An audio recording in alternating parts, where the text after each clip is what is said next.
ഇപ്പോൾ കുറച്ചുകൂടി ആശ്വാസമുണ്ടാകുന്നുവോ? അതായത് വഴിക്കടവിൽ ആദ്യ റൗണ്ടുകളിൽ ഉണ്ടായ ക്ഷീണം ഇപ്പോൾ UDF മറികടക്കുന്നുണ്ടോ?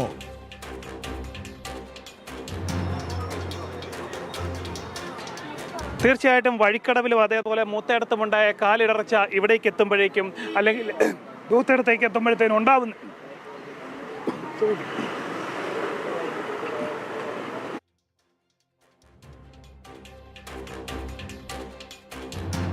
3771 വോട്ടുകൾ കാര്യാടൻ ഷൗക്കത്ത് മുന്നിലാണ്. 5ാം റൗണ്ട് വോട്ടെണ്ണലാണ് ഇപ്പോൾ പുരോഗമിക്കുന്നത്.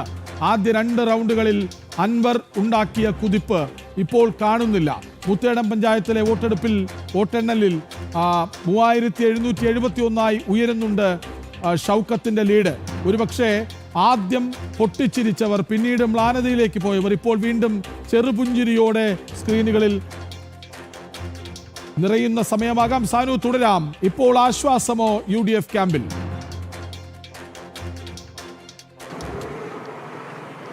നില മെച്ചപ്പെടുത്തിയത് അല്ലെങ്കിൽ വോട്ട് ഷെയർ കൂട്ടിയതിൽ UDF കേന്ദ്രത്തിന് അല്പം ആശ്വസിക്കാം എന്ന് തന്നെയാണ് നമുക്ക് പറയാൻ സാധിക്കുന്നത്. നിലവിൽ വഴിക്കടവിലും അതേപോലെ തന്നെ മൂത്തേടത്തും കാലിടറെങ്കിൽ അത് എടക്കരയിലെത്തിയപ്പോഴത്തേന് ആശ്വാസത്തിൻ്റെ ഒരു ചെറുപുഞ്ചിരി അല്ലെ ചെറിയൊരു കാറ്റ് UDF കേന്ദ്രങ്ങളിലേക്ക് വീശുന്നുണ്ട്. എന്തായാലും UDF കേന്ദ്രത്തിലുണ്ടായത് അല്ലെങ്കിൽ വഴിക്കടവിലുണ്ടായത് മുസ്ലിം ലീഗിന് ഏറ്റവും സ്വാധീനമുള്ള, UDFന് ഏറ്റവും സ്വാധീനമുള്ള, കോൺഗ്രസിന് സ്വാധീനമുള്ള വഴിക്കടവിൽ അവർ കാലിടറി. അതേ അവസ്ഥ തന്നെയാണ് മൂത്തേടത്തൊന്നും നമുക്ക് ദൃശ്യമായത്. എന്തായാലും അത് മാറി എടക്കരയിലേക്ക് എത്തുമ്പോൾ സാധ്യതകൾ മാറുകയാണ്.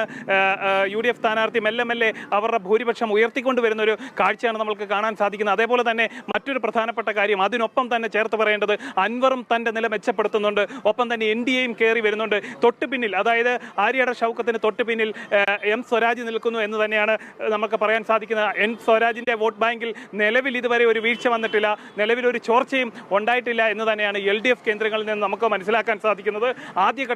ആദ്യ പല സൂചനകൾ വന്ന ആദ്യ മണിക്കൂറുകളിൽ നിലവിൽ വീഴ്ച ഉണ്ടായിരിക്കുന്നത്, നിലവിൽ വോട്ട് ചോർന്നിരിക്കുന്നത് അത് UDF കേന്ദ്രത്തിലാണ്. വഴിക്കടവിലാണ് അവർക്ക് വോട്ട് ചോർന്നിരിക്കുന്നത്. അതേപോലെ തന്നെ മൂത്തേടത്തും അതേ സമാനമായിട്ടുള്ള, വഴിക്കടവിൽ എന്താണോ സംഭവിച്ചത് അതിന് സമാനമായിട്ടുള്ള ഒരു അവസ്ഥ തന്നെയാണ് ഈ മൂത്തേടത്തും സംഭവിച്ചിട്ടുള്ളത്. അത് മാറി എടക്കരയിലേക്ക് എത്തുമ്പോൾ നില മെച്ചപ്പെടുത്തുകയാണ്, നില ഭദ്രമാക്കി മുന്നിലേക്ക് ഉയർത്തിക്കൊണ്ടുവരുന്ന ഒരു കാഴ്ചയാണ് UDF കേന്ദ്രങ്ങളിൽ കാണാൻ സാധിക്കുന്നത്. ഇതിനൊപ്പം നമ്മൾ പറയേണ്ട മറ്റൊരു കാര്യങ്ങളുണ്ട്.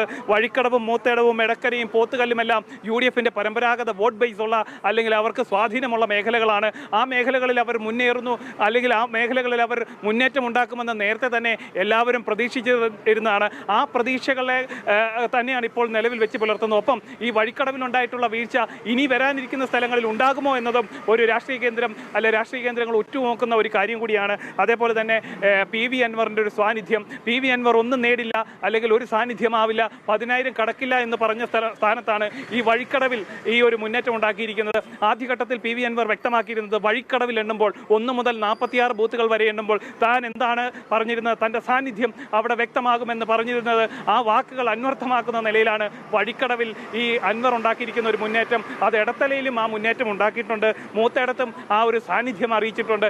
നിലവിൽ ഇനിയും വരാൻ പോകുന്ന പഞ്ചായത്തുകൾ എണ്ണി തീരുമ്പോഴേക്കും ഏത് നിലയിലാണ്, നിലമ്പൂർ ഏത് ദിശയിൽ ചിന്തിക്കുന്നു, നിലമ്പൂരിൽ ആര് വാഴും ആര് വീഴുമെന്നുള്ള കാര്യത്തിൽ കൂടുതൽ വ്യക്തത വരുമെന്നുള്ള കാര്യത്തിൽ സംശയമില്ല. ഒപ്പം നിലമ്പൂർ നഗരസഭയും നിർണായകമായി മാറും. നിലവിൽ 3771 വോട്ടിൻ്റെ ഭൂരിപക്ഷമാണുള്ളത്.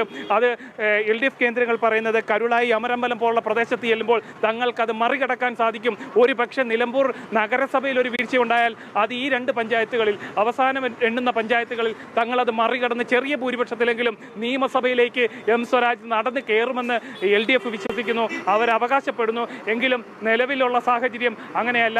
മെല്ലെ UDF അവരുടെ വോട്ട് ഉയർത്തിക്കൊണ്ടുവരികയാണ്, അവരുടെ ഭൂരിപക്ഷം ഉയർത്തിക്കൊണ്ടുവരികയാണ്. ഒപ്പം തന്നെ അൻവറിൻ്റെ സാന്നിധ്യം ഒരു വെല്ലുവിളിയായി മാറുന്നുണ്ട്. ഒപ്പം തന്നെ NDA വോട്ട് ഉയർത്തുന്നുണ്ട്. ഇതെല്ലാം UDFനും അതേപോലെ തന്നെ LDFനും ഒരു വെല്ലുവിളിയായി മാറുന്നുണ്ട് എന്ന് തന്നെയാണ് നമ്മൾക്ക് മനസ്സിലാക്കാൻ സാധിക്കുന്നത്. ഇന്ന് രാവിലെ MV ഗോവിന്ദൻ മാസ്റ്ററെ കണക്കിന് ശകാരിച്ചു മുഖ്യമന്ത്രി പിണറായി വിജയൻ. അതിനിടയിൽ പറഞ്ഞ 1-2 കാര്യങ്ങളുണ്ട്. തെരഞ്ഞെടുപ്പിൽ ജയവും തോൽവിയും ഉണ്ടാകാം, UDFന്റെ കേന്ദ്രമാണ് നിലമ്പൂർ എന്നുകൂടി അദ്ദേഹം പറഞ്ഞു വെച്ചു.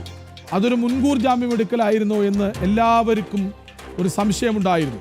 ഇപ്പോൾ അത് ശരിയെന്ന് തോന്നിപ്പിക്കുന്നുണ്ട്. പക്ഷെ അപ്പോഴും വലിയ ലീഡില്ലല്ലോ, വലിയ ലീഡിലേക്ക് പോകുന്നില്ലല്ലോ.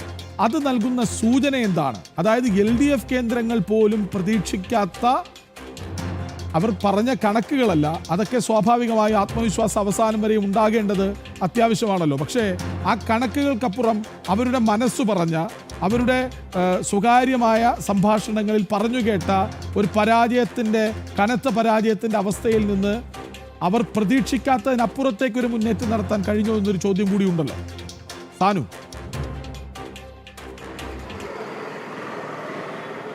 തീർച്ചയായിട്ടും പെട്ടി പൊട്ടിക്കുന്ന, അതായത് വോട്ടിൻ്റെ ഇലക്ഷൻ്റെ പെട്ടി പൊട്ടിക്കുന്നത് വരെ അവകാശവാദങ്ങളൊക്കെ ആവാം. അതിനുശേഷം യഥാർത്ഥ ജനവിധിയാണ് നമ്മൾ കാണുന്നത്.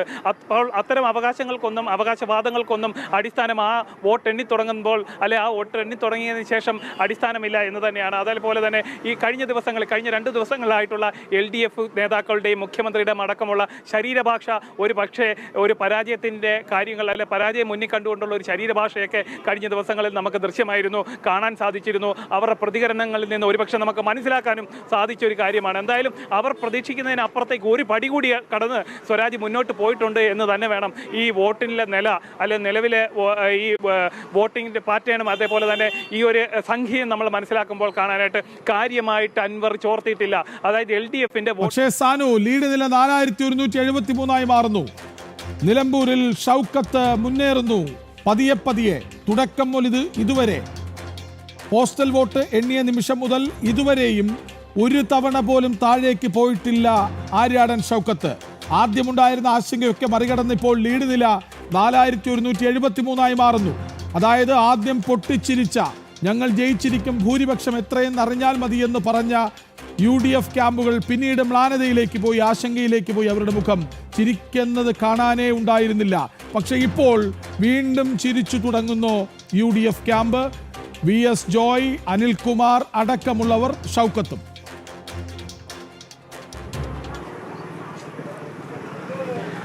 കൃഷ്ണരാജ് വഴിക്കടവിലും മൂത്തേടത്തും കാലിട ഘട്ടത്തിലേക്ക് മറ്റു ഭാഗങ്ങളിലേക്ക് വോട്ടെണ്ണുമ്പോൾ ആ സാധ്യതകൾ, അല്ലെങ്കിൽ ആ ഒരു വീഴ്ചകളല്ല ഈ മറ്റ് പഞ്ചായത്തുകളിലേക്ക് നീങ്ങുമ്പോൾ ഉണ്ടാവുന്നതെന്നാണ് ഇപ്പോൾ നമുക്ക് മനസ്സിലാക്കാൻ സാധിക്കുന്നത്. ഇപ്പോൾ എനിക്ക് പോത്തുകല്ല്, എടക്കര അടക്കമുള്ള പഞ്ചായത്തുകൾ എണ്ണുമ്പോഴത്തേനും വോട്ടിംഗ് നില അങ്ങനെയല്ല. UDFന് നേരിയ ആശ്വാസമുണ്ട്. UDF മുന്നോട്ട് വരുന്നുണ്ട്. നിലവിൽ തൊട്ട് പിന്നിൽ LDF ഉണ്ടെങ്കിലും അൻവറും ഒട്ടും പിന്നിലല്ലാതെ തന്നെ വോട്ട് നേടുന്ന ഒരു സാഹചര്യമുണ്ട്. എങ്കിലും എത്ര വീഴ്ച വരുത്തിയാലും എത്ര ചോർച്ച ഉണ്ടാക്കിയാലും വിജയം തങ്ങൾക്കാണെന്നാണ് UDF കേന്ദ്രങ്ങളിൽ നിന്ന് നമുക്ക് മനസ്സിലാക്കാൻ സാധിക്കുന്നത്. അവർ പറയുന്നത് അങ്ങനെയാണ്. ആദ്യ വീഴ്ച ഉണ്ടായാലും മറ്റിടങ്ങളിൽ അത് പരിഹരിക്കും. ആ ചോഷണം ഞങ്ങൾ മറ്റിടത്ത് വരുമ്പോഴത്തേക്കും അത് കവർ ചെയ്ത് മുന്നോട്ട് പോകുമെന്ന് പറഞ്ഞിരുന്ന പോലെ തന്നെ മറ്റ് പഞ്ചായത്തുകളിലേക്ക് UDFന്റെ മേൽക്കോയ്മയുള്ള, UDFന് സാന്നിധ്യമുള്ള, UDFന്റെ ശക്തി കേന്ദ്രങ്ങളിൽ അവർക്ക് മറ്റു ഭാഗങ്ങളിൽ ഈ വഴിക്കടവിലും മൂത്തേടത്തും ഉണ്ടായിട്ടുള്ള വീഴ്ച മറികടക്കാൻ സാധിക്കുന്നുണ്ട് എന്നാണ് ഈ നിമിഷം നമുക്ക് മനസ്സിലാക്കാൻ സാധിക്കുന്നത്. അതേപോലെ തന്നെ നിലമ്പൂർ നഗരസഭയിലേക്ക് അടക്കം വരുമ്പോൾ, നിലമ്പൂർ നഗരസഭയിലേക്ക് എത്തുമ്പോഴത്തേന് ബലാബല പരീക്ഷണമാണ്. അതായത് 2 പേരും തുല്യ ശക്തികളാകുമ്പോൾ അവിടെ എത്ര വോട്ട് സമാഹരിക്കുന്നു എന്നുള്ളത് ആശങ്കയായിട്ടുണ്ടെങ്കിലും ആരുടെയെങ്കിലും വോട്ട് ബാങ്കിൽ അൻവർ വീഴ്ച വരുത്തി